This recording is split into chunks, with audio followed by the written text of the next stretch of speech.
It's getting on for 8 o'clock now, and it's quite cool in the wind, so I'm just going to have a little plod and have a chat and a catch up. Back to my favourite spot. I'm just listening to the sound of silence. I brought 1 or 2 different varieties of Java Lava and Brazilian whatever, ground coffee. I'm not sure what I've got left, just little bits and pieces. I'm going to make a brew in a minute. I'm just relaxing at the minute, just taking in the scene. It's so nice here and peaceful today.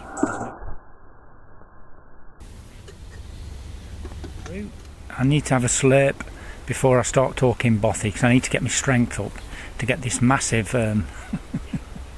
it's about the size of 3 or 4 bin liners. It cost a ridiculous amount and it's pretty good actually. Yeah, so you can see that. So this is the Superlite one, two men, and as you can see it actually compresses down smaller than this. 260 grams, something like that it's supposed to weigh, and as you can see that's not that stealthy. And then again, against the yellow leaves it's not going to be too hideous. Yeah, I'll just pop that, I'll get it out in there. I need to have my brew first, so I'm getting a bit thirsty.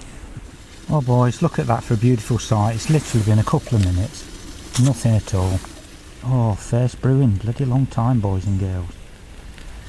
That looks bootylicious. Cheers my dears.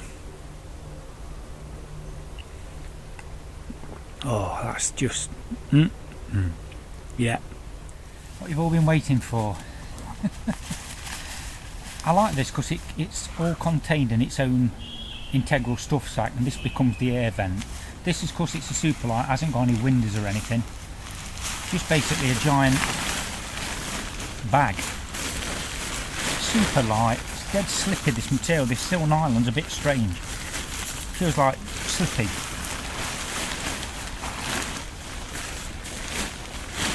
The outside's got some reflector strips on it, and it's got the RAB logo.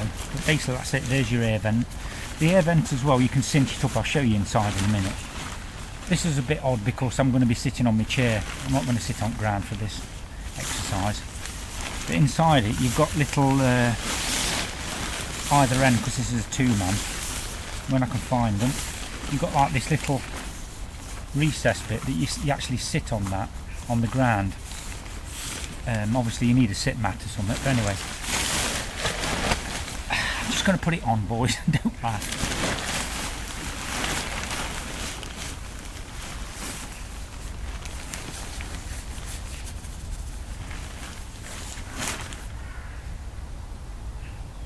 Oh boys, this is going to send me white balance and mental. Oh my god. Bloody.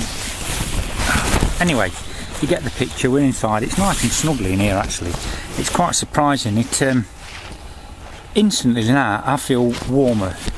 Just basically I'm contained in my own my breath, and everything's going to warm this space up. My face feels warm.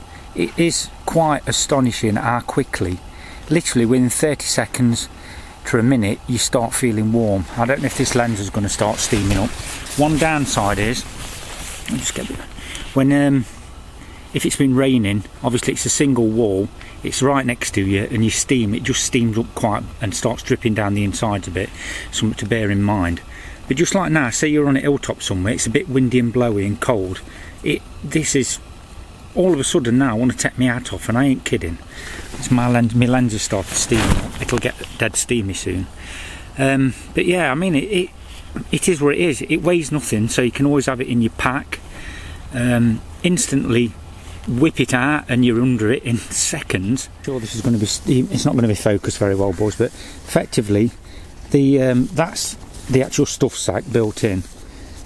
You can actually see out that vent a little bit. I don't know what you'll be able to see out there, but you can see out the vent if you wanted to. Survey the land, see if the rain's stopped. And then you can actually cinch this up. I can't do it one-handed, but effectively you can, if it's really cold, you can clamp that vent down, but with a word of caution, if you've got it all cinched around your body as well down below, you're going to be steaming up and dripping with flipping condensation pretty damn quick. I'm going to get a brew in a minute. It's super easy to put away. Look, you need it on that way round with this little tag outwards and your string gear, and then you basically just gather it up, roosh it up. I mean, obviously if it was wet through, you might just ram it in your pack if you wanted to get going, but literally that's it. It goes in. What I like, because as we know, sometimes you get equipment that's all packed away lovely, and then it's a bugger to get back in its flipping stuff sack. I hate that. I really do hate that, and it bugs me. Unless you're a bloody specialist, you just can't get the damn things back. But look, that's it. One thing that I saw the other day, this guy did with his trangia. This might be a bit warm, but I've just put it out. Say for instance you haven't got a big pot with you that can go on a trangia triangle base. His solution was, and it seemed bloody so obvious, you take this out, put it over the top. Oops, you just put that over the top, and then hey presto, you can put a smaller cup straight on top. How clever's that? Never thought about it before. But instantly you haven't got to mess about putting stakes across. You can just use the trangia and it still functions alright. It might take a bit of heat out at the bottom, you might need a bit of silver paper under it, but I thought that's just a really neat little trick. Yeah, anyway, thought I'd share that with you boys and girls.